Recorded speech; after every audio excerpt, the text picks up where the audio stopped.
तो चलिए जानते हैं पार्टनरशिप फंडामेंटल में कौन कौन से बुक्स ऑफ अकाउंट्स बनाए जाते हैं, उन बुक्स ऑफ अकाउंट्स को बनाने का क्या तरीका होता है, अकाउंटिंग प्रोसीजर किस तरीके से होते हैं। तो पहला अकाउंट होता है इसके अंदर trading account. Sir trading account, yes trading account. कोई भी ट्रेडिंग अकाउंट किसी भी बिजनेस ऑर्गेनाइजेशन का ग्रॉस प्रॉफिट कैलकुलेट करता है। दूसरा अकाउंट होता है हमारा profit and loss account. Profit and loss account, ये अकाउंट हमें उस बिजनेस ऑर्गेनाइजेशन का नेट प्रॉफिट कैलकुलेट करके बताता है। तो बच्चों तीसरा अकाउंट अब एक नया और न्यूली इंट्रोड्यूस अकाउंट है जिसके बारे में आप लोग पहले नहीं पढ़ जिसके बारे में आपने पहले नहीं पढ़ा।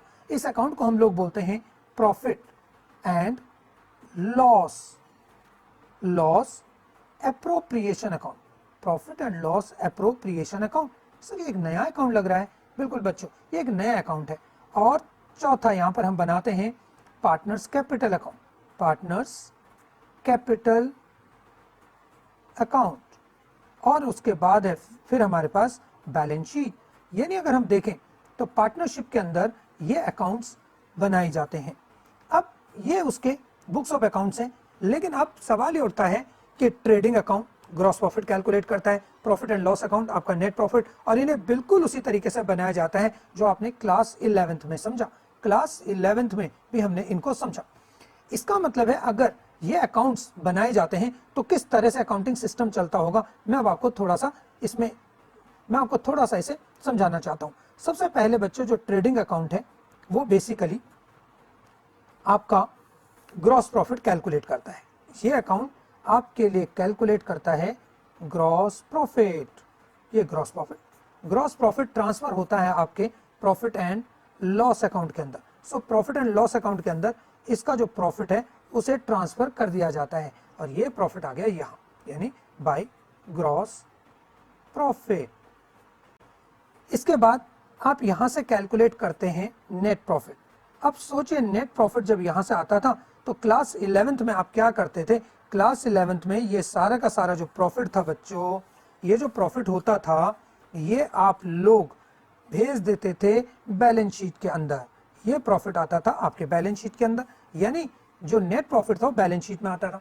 उसका रीजन बहुत ही सिंपल था, क्योंकि वहां एक सोल प्रोप्राइटर था, एक ही पर्सन बिजनेस को चलाता था, तो सारा प्रॉफिट भी किसका, उसी पार्टनर का। इसलिए ये प्रॉफिट यहां से सीधे सीधे उसकी कैपिटल में ऐड हो जाता था, या फिर लॉस हो तो लेस हो जाता था, और अकॉर्डिंगली आप लोग अकाउंटिंग करते थे। लेकिन अब जो डिफरेंस है उसे समझिए। अब क्या यहाँ पर एक ही पार्टनर होगा या फिर एक से ज्यादा पार्टनर है। सर एक से ज्यादा पार्टनर होंगे पक्का, क्योंकि ये तो पार्टनरशिप है। बिल्कुल।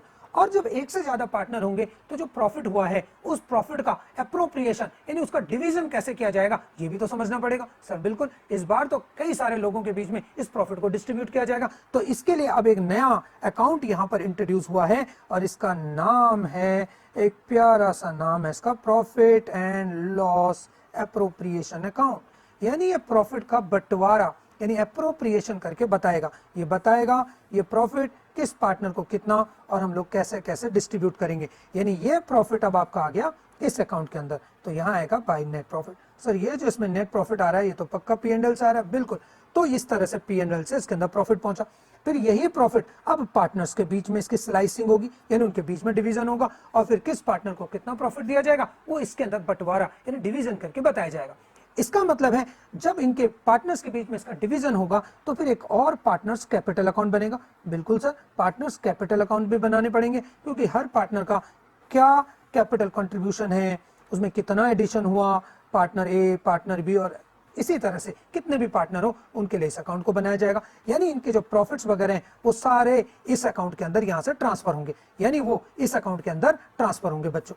इसका मतलब है कि ये फिर जब कैपिटल यहां से कंप्लीट हो जाएगा तो वो बैलेंस शीट में अपीयर करने लगेगी। यानी इस बार कैपिटल ए पार्टनर के लिए, बी पार्टनर के लिए, और जो भी जितने भी पार्टनर है उनके लिए यहाँ दिखाई देने लगेगा। और ये था आपका बेसिकली अकाउंटिंग सिस्टम। तो देखिएगा अकाउंटिंग सिस्टम में आप ये नहीं समझेंगे कि इसका अकाउंटिंग कुछ अलग होता है। इसका अकाउंटिंग देखा जाए तो बच्चों इसकी अकाउंटिंग भी बिल्कुल उसी तरह से होती है जैसे एक सोल प्रोप्राइटरशिप की है। पहले ग्रॉस प्रॉफिट निकलेगा, फिर नेट प्रॉफिट। पर क्योंकि नेट प्रॉफिट कई पार्टनर्स के बीच में डिवीजन करना है, तो ये अब इंश्योर करना पड़ेगा कि इसका डिवीजन किस तरह से होगा, और इसके डिवीजन को अप्रोप्रिएटली दिखाने के लिए, उसका डिवीजन को सही तरह से दिखाने के लिए एक नया डेडिकेटेड अकाउंट ओपन किया गया है और उसका नाम है प्रॉफिट एंड लॉस अप्रोप्रिएशन। और अब सवाल ये उठता है कि क्या आपको एग्जाम में इसी तरह से इतने सारे अकाउंट्स बनाने होंगे? तो आप ध्यान से देखिएगा, उन्होंने आपको अब यहाँ पर आपके लिए एक बात अच्छी की कि उन्होंने कहा आपको नॉर्मल सिचुएशन में आपको हम नहीं कहेंगे कि आप ट्रेडिंग अकाउंट बनाइए,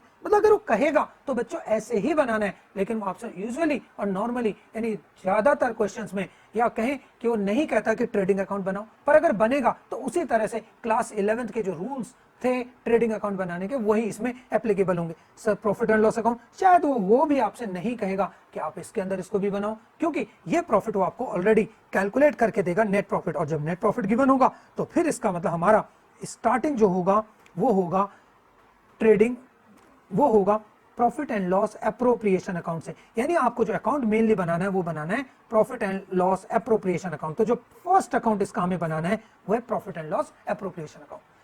बच्चों फिर बात आती है partners account. Partners capital account भी हमें बनाना होगा और यह दिखाना होगा कि जो भी प्रॉफिट्स का अप्रोप्रिएशन हुआ है वो पार्टनर्स को किस तरह से मिला है, यानी पार्टनर्स के बीच में उसका डिवीजन कैसे हुआ है, ये फिर साथ में हमें बताना पड़ेगा।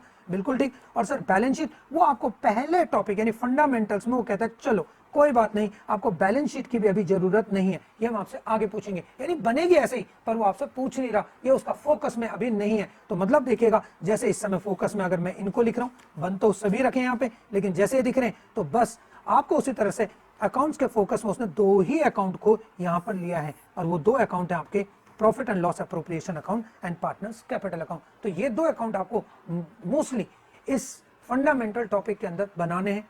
इनके बारे में आपको अकाउंटिंग प्रोसीजर समझना है, जर्नल एंट्रीज और बहुत सारी बातें इनके बारे में की जाएंगी, और टोटली इसके बाद आप समझ पाएंगे कि अकाउंटिंग फॉर पार्टनरशिप जो है वो किस तरह से कंडक्ट करते हैं, उसका क्या तरीका है और क्या क्या सिस्टम होगा। तो यानी दो अकाउंट को बच्चों ध्यान रख लीजिए, पहला account profit and loss appropriation और दूसरा पार्टनर्स कैपिटल अकाउंट।